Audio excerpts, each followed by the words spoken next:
Hello, the purpose of this video is to get you up and running with two cameras, USB cameras using AForge library. I have two Logitech cameras here. You're better off using Logitech. You can use other cheaper cameras that you might get on Amazon or eBay for a few dollars, and then buy them and you wait for them to come, and then something will work with them. And then you end up having to buy the Logitech cameras anyway, so you're probably better off buying the Logitech cameras. For this video you will need the two cameras, Visual Studio, knowledge of C++ or C Sharp, and Windows 10. That's pretty much it. Access to the internet, I suppose. The idea is here that we're going to try and get you set up as quickly as possible with getting multiple cameras into a PC. If you've hopefully have some experience with computer vision and you've used MATLAB or OpenCV and you want to use something that's a little bit more robust, but you don't want to go out and get a frame grabber or spend lots of money, this method is reasonably good.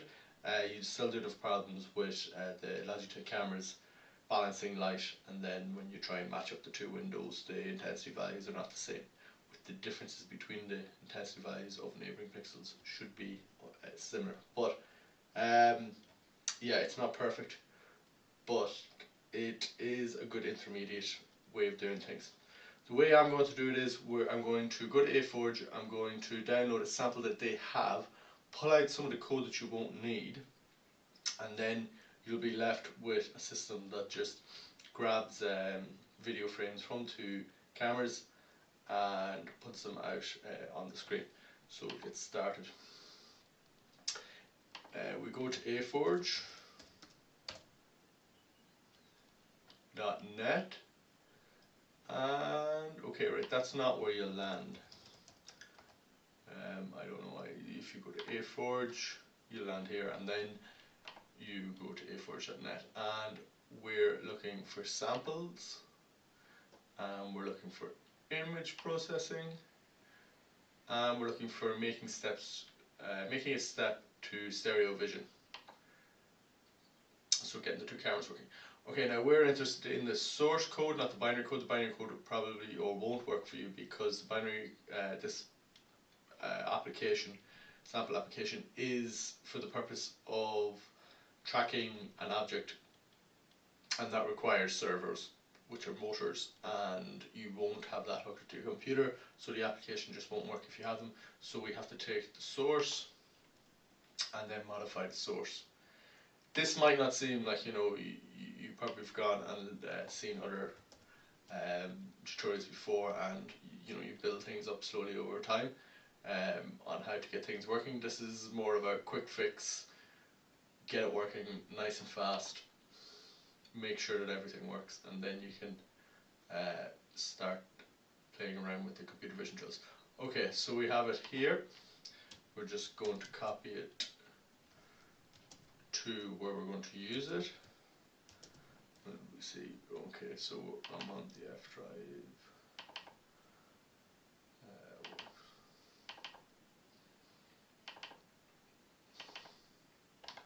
Okay, and I already had that there, but I'll just delete it and copy it across.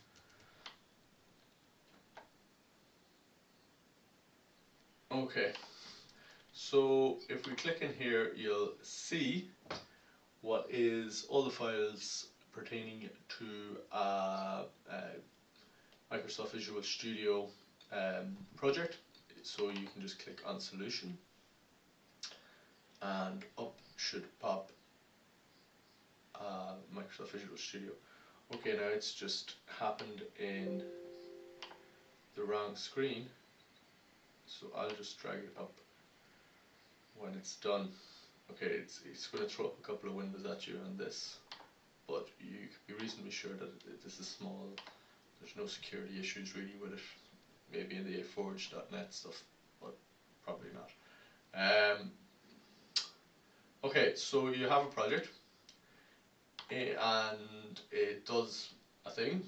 You can see in here that it already has the references to all the AForge references.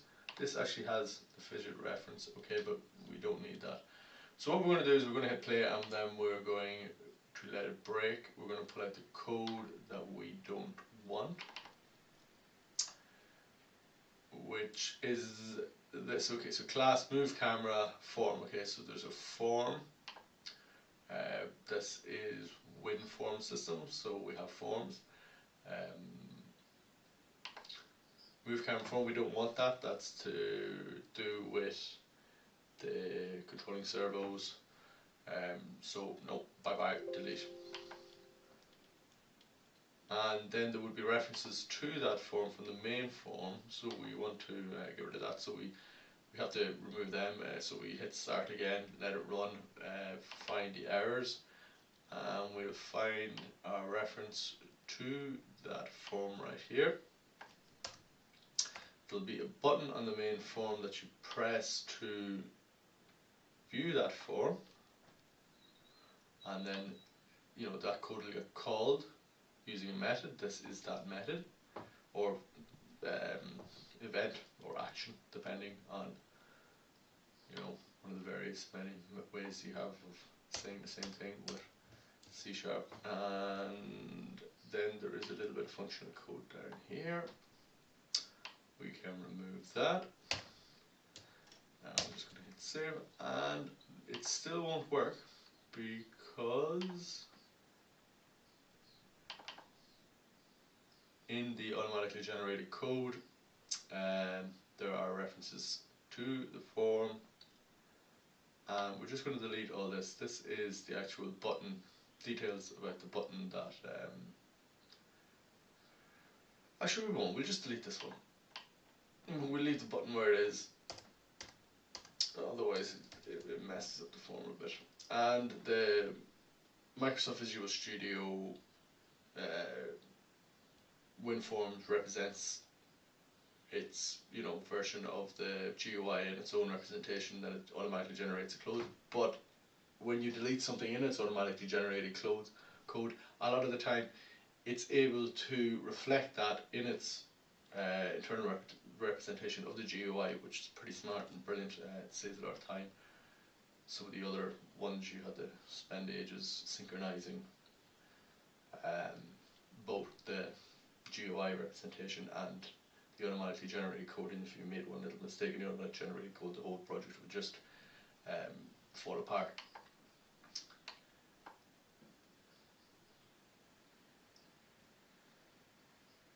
Okay, so we're just hitting play now, and it should work. And here we have this little sample application. I'll just drag it up here. And the purpose of it, of course, is to view cameras. Okay, so if we look in here, camera 1, see there's 3 cameras. So there's those 2 cameras that I showed you, the Logitech cameras. Logitech Web Camera 1, Logitech HD Web Camera 2.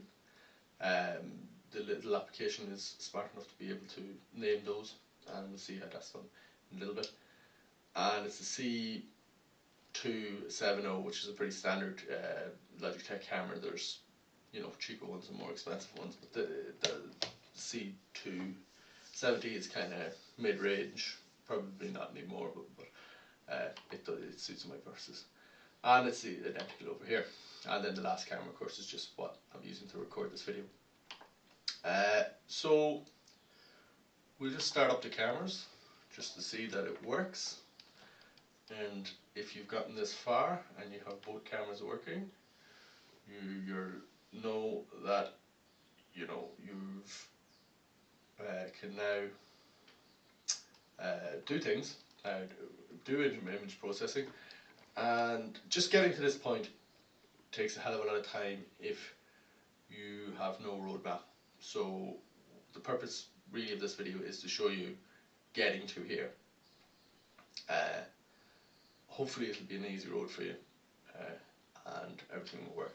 We're just gonna, just while we're here, we'll just briefly look at some of the little things that can be done with this application. If we click that, you hit the show detected objects, and then this second form pops up here, and you can see that form is represented there. in the code. Okay, now why has that disappeared? It's gone behind the Visual Studio. No. Okay. I never understood why Microsoft doesn't have a always on top button up here somewhere. Something that's just never happened. Tune object filter. Okay, so I clicked that and then this appeared.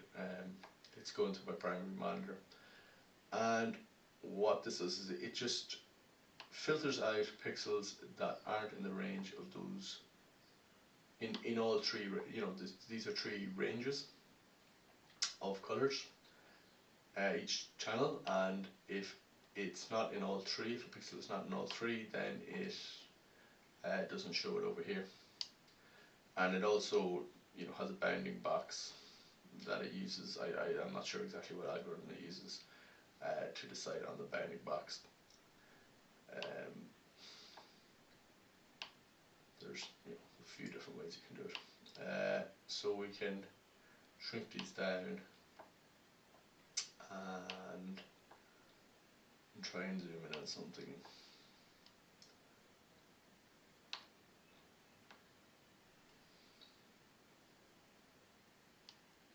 No. Okay. Well, you get the idea anyway. We've got a simple application up and running. We'll just shut it down, stop cameras, and we'll take a quick look at the code. You're not going to get anything else working from now on, but what in this video. But what I'm just going to do is go through the basics of this AForge code that gets cameras up and running, so that you have you should know, by the end of this you should know all you need to know, pretty much. Well, not all you need to know, but have a good idea. So this is the main phone. In here we have a collection of video devices. So that's just a collection of video devices on your operating system. And below this, okay, so main form, initialize component. At the start here we see video devices, new collection, and then we filter to video input device, which is just all webcams. And in here it'll pick up the names of each video device and put it in both combo boxes in order. And there's some, you know, what would you call accountancy type code to just make sure that the outlying cases for different combo, you know, if there's only one camera, no cameras, things like that are found, and just handling them. This is just some stuff to do with the image processing. You can see all three filters, all three channels, and then the GUI calls this when you hit the stop button camera, it calls this when you have the start button camera. It just, again, some accountancy type code just to keep the GUI nice, make sure that the stop and the start button are enabled or disabled depending on the state of the GUI. Okay, when the form is closed, stop camera. When the stop button is closed, do this, okay, but there's no actual real functionality there. So when we get down here to start camera, we start to see things. Okay, video capture device. So the video capture device class is what controls your input camera. We make a new one, and usually what we do is use the string name to identify which video capture device we want to initialize. In here we have the combo box and the selection index. So we've selected 1, 2, 3, 1, 2 or 3, and the video devices can use that index to identify which video device we're talking about, and then from that we get the moniker string, not toString, moniker string. I wasted an hour or two after writing in toString and not moniker string, and my code wouldn't work. So just put it in the back there somewhere, that if you are writing the code straight out, that you use moniker string and not toString. And that's it. It's a little bit strange way of doing it, but that's the way to do it. Video source desired frame rate 10. Okay, so you can set some little things, properties for the video source, which is the camera, and we'll just take a quick look in there. Bytes received, it'll give you a pointer, I think, to the location of where all the bytes are as a memory location, so you can go a little bit more low level and copy those things in, or send them maybe to your GPU for some processing. Desired frame rate, desired frame size, display property page, I don't know what that one does, and is running, just to check to make sure that your camera is up and running. New frame is the event that gets called when a new frame is made. We won't be using that in this tutorial. I won't be showing that. This application does a slightly different and probably more confusing way, but it's important to know that every time a new frame is made, when you're using this, normally new frame event is what gets called, and that's what you would use. So you would go video source new frame plus equals, and then the name of your action or event that you want to be called when a new frame is made. Signal to stop stops your camera, and I don't know what the difference between stop and signal to stop is. And then wait for stop. Okay, so just if you want your application to wait for the stop, and then there's like video source error for when you want to implement a more robust system that handles errors. Okay, so it's fairly straightforward. Then this is when you want to start. Okay, sorry. Video source player dot video source equals video source 1. Okay, what is this video source player? And we go video source player dot start, not video source. Video source player dot start will cause video source 1 to start. This is what I was talking about. That's a tiny bit confusing about this application that you probably won't normally use when you're developing your own applications. What is going on? Okay, so if we go into main and we click on this, and then we can right click on it and click properties, and that will bring up this properties box if it doesn't already appear. You will see over here that the type of this GUI component in WinForms is AForge controls video source player. So it starts with AForge, so it's part of the AForge library. So this is a GUI component that AForge have built, okay? It's not one of the normal standard GUI components that comes with Visual Studio. You see, if you click on the combo box, use System, Windows, Forms, combo box, plain old vanilla, normal, standard components. They have made a component that you can put into WinForms and for the purposes of playing video, and it's utilized here. What can get a little bit confusing is that when we go back here, when we go back into our main form, we go down here, we have the event that's called when a new frame is comes in from our camera, and you see here it's video source player, not video source device, new frame, and then the object that it came from and the data that it came. That's just the way that they do it. But what took me by surprise before I realized that this was the way that things were done is that this event is not assigned anywhere, but it is. It is assigned in the normal way that you would assign things using the GUI WinForms system, And if we go again, click on this, and then go in here, we click on this little events icon, and we have a list here of events that are associated with DAO that can be modified for the GUI component. And new frame is one, and so when the new frame comes in,